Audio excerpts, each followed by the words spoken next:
Muy buenas tardes a todas las personas que me están viendo en el curso de seminario en exégesis.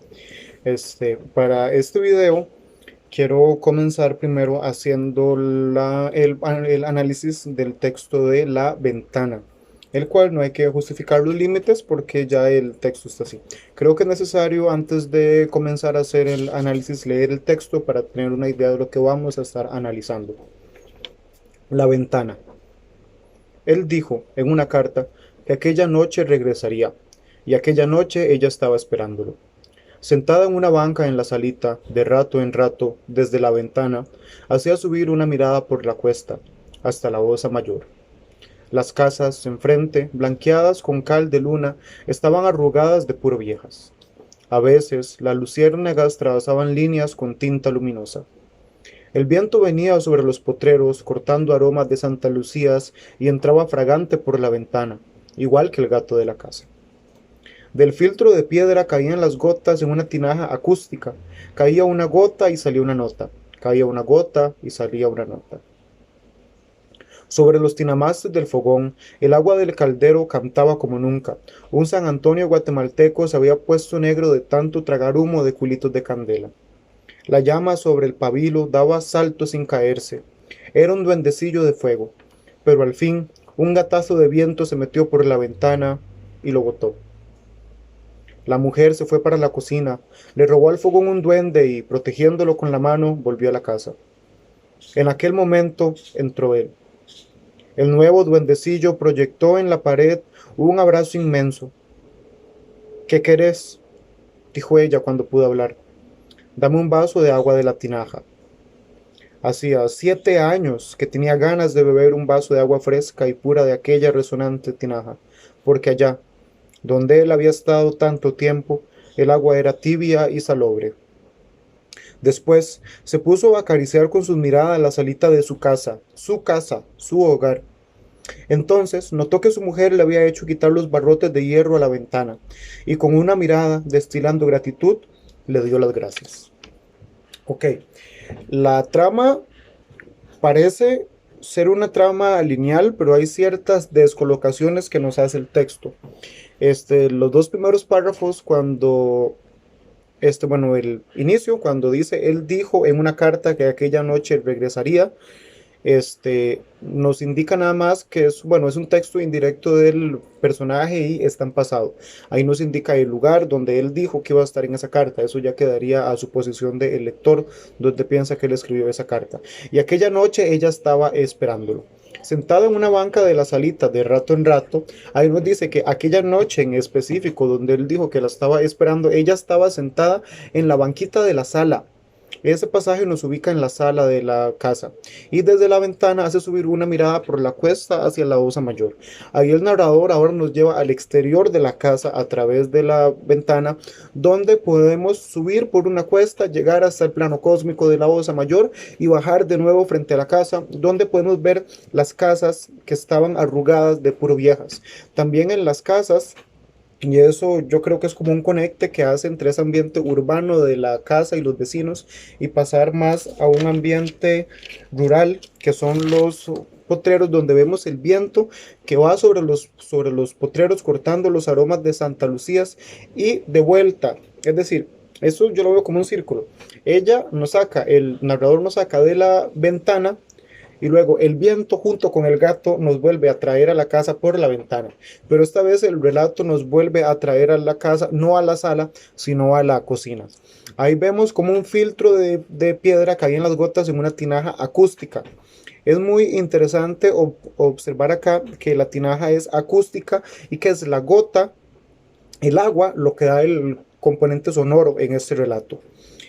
Sobre los tinamastes del fogón salía agua del caldero que cantaba como nunca. Vemos aquí que las gotas que caen en el caldero y el agua que está en el caldero son los que dan el componente sonoro a esta narración.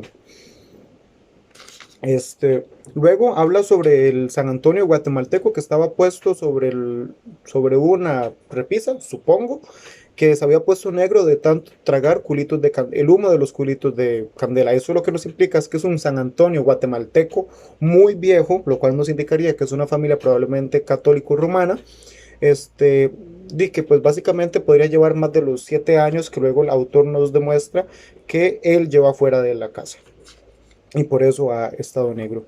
Y luego una llama sobre el pabilo daba saltos sin caerse, era un duendecillo de fuego, pero al fin un gatazo de viento se metió por la ventana y lo botó. Probablemente esa llama sobre el pabilo que daba saltos sin caerse sea la misma llama que estaba en el altar del San Antonio, puesto que dice de que tenía velas prendidas y por eso estaba negro, por tanto tragar humo. Y lo curioso acá que dice que un gatazo de viento se metió por la ventana y lo botó. De nuevo, lo que nos hizo el cambio de espacio del exterior a la cocina fue el viento que traía los aromas de Santa Lucía y el gato de la casa.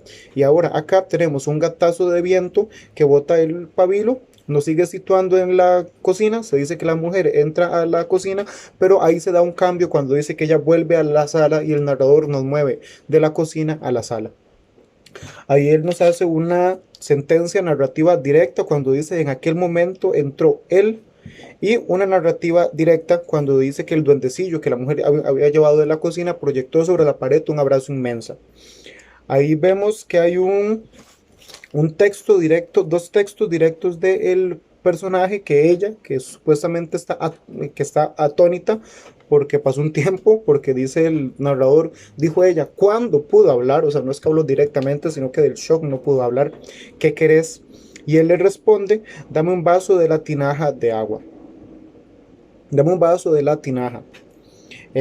Así luego, ahí hay una sentencia explicativa que nos comenta como lectores que estamos ajenos a la realidad del texto, que él llevaba fuera 7 años y tenía ganas de beber de un vaso de agua fresca y pura de aquella resonante tinaja. Entonces aquí también hay un cambio sonoro en la tinaja, porque vemos que antes, cuando dice del filtro de piedra caían las gotas de una tinaja acústica, que podría incluso simbolizar la soledad de la mujer sin el esposo y todo ese poco de cosas, cuando él vuelve, o el recuerdo que él tiene de esa tinaja es una resonante tinaja, y el lugar donde él estaba todo ese tiempo no tenían esa agua fresca y pura, sino que era agua tibia y salobre. Luego hay una sentencia narrativa directa que nos dice qué pasó, que dice que después se puso a acariciar con su mirada la salita de su casa, su hogar. Entonces notó que su mujer le había hecho quitar los barrotes de hierro a la ventana y con una mirada destilando gratitud le dio las gracias. Todo esto sigue sucediendo en la sala. Ahora es importante ver acá también cómo se usan los adjetivos de posesión, lo cual nos denotaría que el autor de este texto pues tiene una visión patriarcal de la sociedad, ya que los únicos adjetivos de posesión no se dan con respecto a ella, que ella es conocida nada más como ella, la mujer o su esposa, sino que cuando habla del hombre dice que se puso a acariciar con sus miradas la salita de su casa, y lo vuelve a repetir, su hogar. Entonces notó que su mujer, es decir, esos adjetivos de posesión se dan únicamente en relación al hombre. Y luego dice, con una mirada destilada le dio las gracias. Y ahora, como lectores, sería nuestro papel preguntarnos por qué le agradeció, si le agradeció por quedarse esos 7 años sola, aunque el texto no nos indica que estaba sola, pero uno lo puede suponer, si le agradeció simplemente que le quitó los barrotes a la ventana, si le agradeció todo el trabajo que ella hizo durante ese tiempo en la casa, pero eso ya queda a nuestros límites.